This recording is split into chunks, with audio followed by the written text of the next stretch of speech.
Every import you've ever written is a static import.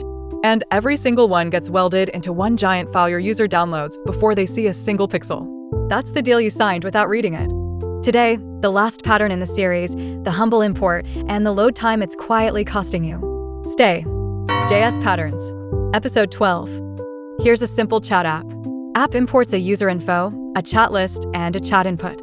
And chat input imports an emoji picker, the one that only shows up when you tap the little smiley. For modules, all statically imported. So webpack does the obvious thing and fuses every last one into a single file, main.bundle.js. 1.5 megabytes your user downloads, emoji picker included, before a single thing appears on screen. And static imports are eager. The engine hits the import line and runs that module right then, top to bottom, in order. Open the console, app loading, then every module loads before app has rendered a thing. It doesn't matter that nobody has opened the emoji picker. It's in the bundle, it's parsed, it's paid for. Load everything, parse everything, and only then render. Here's the code, and the punchline is how boring it is. Import user info from components/user info. That's it.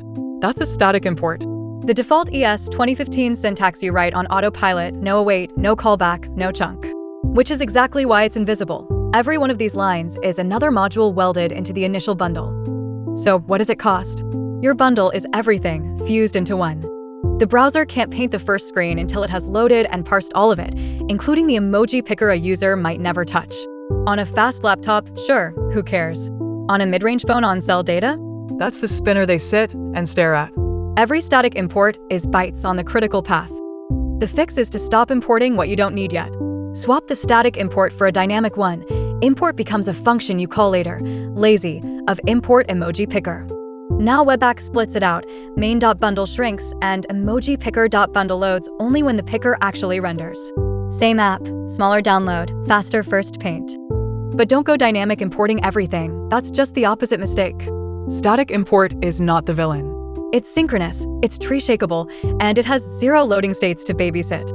For what the user sees on first paint, your header, your layout, the above-the-fold stuff, static is exactly right. Static for the critical path, dynamic for everything else. That's the whole game. So here's the takeaway. Every static import is a promise your user pays for upfront. Spend it on what they see first and lazy load the rest. And that is the design pattern series. 12 patterns done. Next up, performance patterns. Beyond code karma. See you in the next pattern.